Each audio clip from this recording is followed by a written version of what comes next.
Pengadilan Militer 315 Kupang siang itu dipenuhi wajah tegang. Di bangku saksi, Letkol Infantri Justik Handinata duduk dengan sikap tubuh tegap, namun sorot matanya menyimpan sesuatu, campuran keterkejutan dan kegelisahan yang berusaha ia sembunyikan. Seluruh ruangan menunggu, karena ia adalah sosok yang paling dinanti dalam sidang lanjutan kasus kematian Prada Laki Namo. Letkol Handinata membuka kesaksiannya dengan suara berat. Ia menjelaskan bahwa pada hari ketika Prada Laki mengalami penganiayaan, tidak ada satupun laporan resmi yang masuk kepadanya. Ia mengaku menjalani rutinitas seperti biasa, memantau kegiatan batalion, memberi pengarahan ringan kepada perwira staf, hingga melakukan pemeriksaan rutin terhadap kesiapan prajurit. Semuanya tampak normal, sampai sebuah kabar memecahkan semua ketenangannya.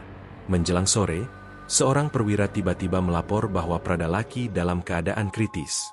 Ia jatuh pingsan dan menunjukkan tanda-tanda trauma fisik yang tidak wajar. Saat itu juga Letkol Handinata tersentak.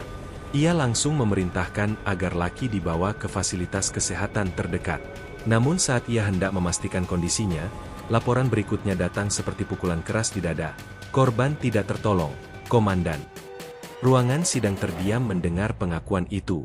Perasaan yang sulit digambarkan tampak di wajah Letkol Handinata.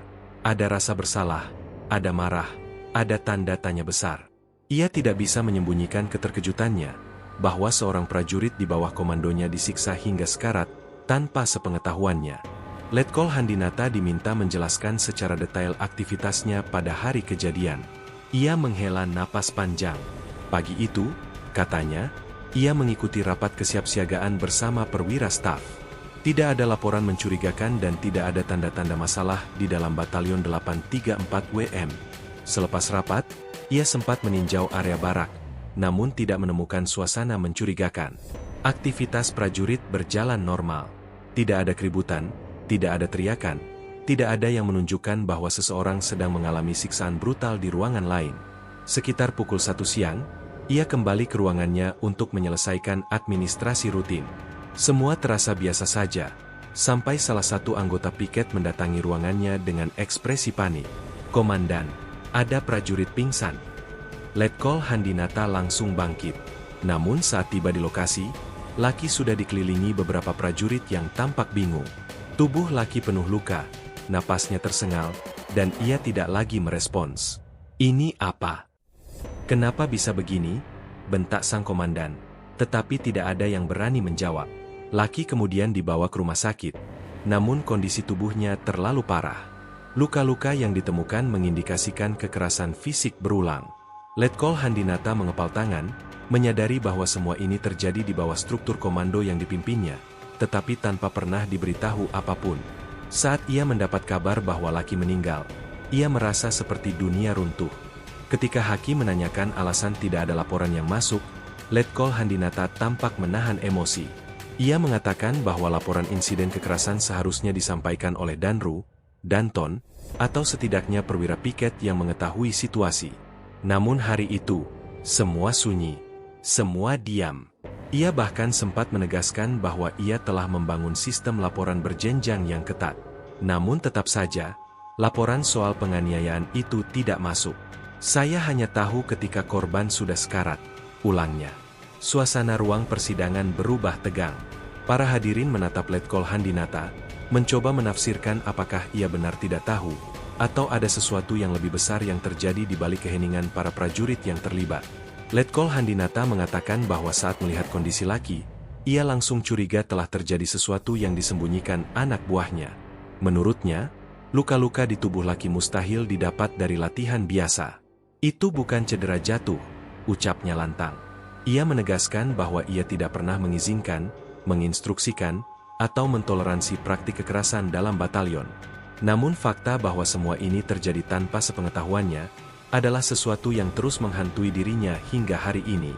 Dalam sidang, terungkap bahwa beberapa prajurit mengetahui kejadian penganiayaan itu, namun memilih diam. Ketika hakim bertanya kepada Letkol Handinata mengapa tidak ada yang berani melapor, ia menduga bahwa para pelaku adalah senior yang ditakuti prajurit lain. Bisa jadi, rasa takut itu membuat mereka bungkam. Ia juga mengakui bahwa ada kemungkinan budaya senioritas ekstrim masih berkembang diam-diam, Meski ia telah berulang kali menekankan disiplin dan larangan kekerasan. Kami melatih prajurit untuk jadi kuat, bukan untuk menyiksa rekan sendiri, tegasnya. Diamnya para prajurit pada hari itu, menurutnya, merupakan kegagalan paling menyakitkan. Bukan kegagalan sistem, melainkan kegagalan rasa kemanusiaan. Kalau saja satu orang saja melapor, mungkin Lucky masih hidup, katanya lirih. Pengakuan itu membuat sebagian hadirin menunduk. Ada rasa getir. Ada rasa penyesalan kolektif.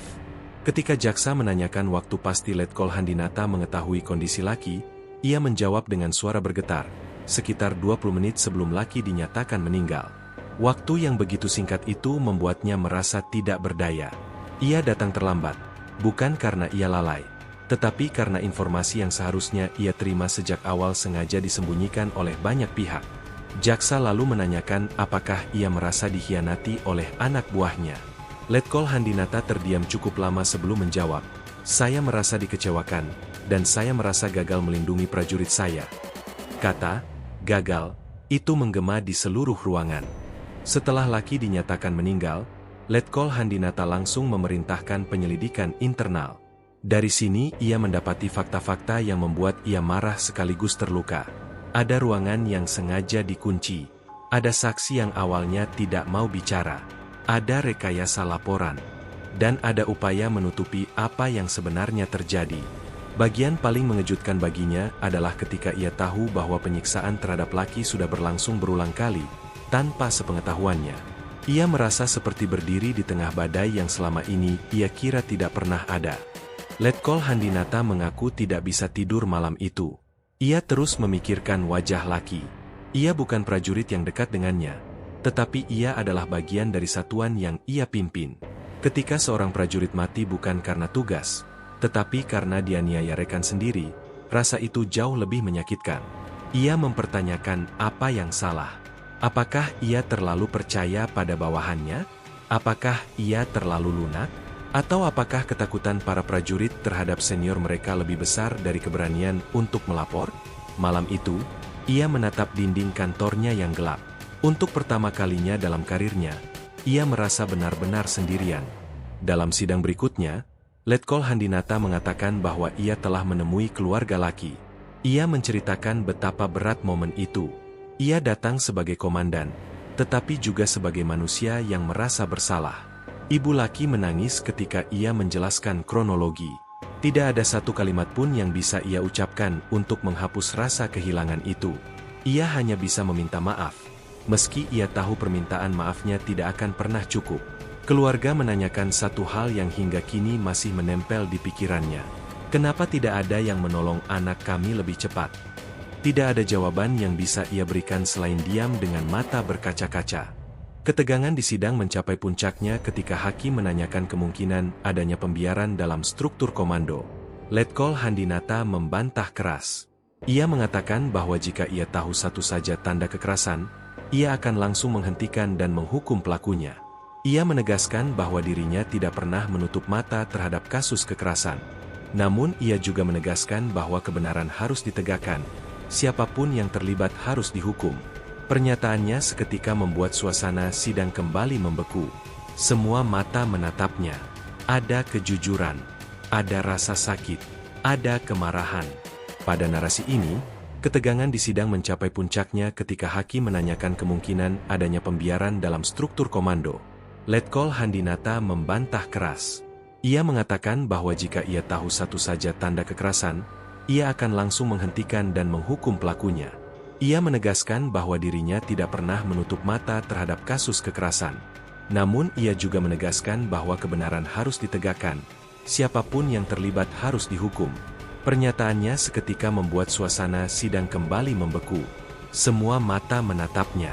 Ada kejujuran, ada rasa sakit, ada kemarahan.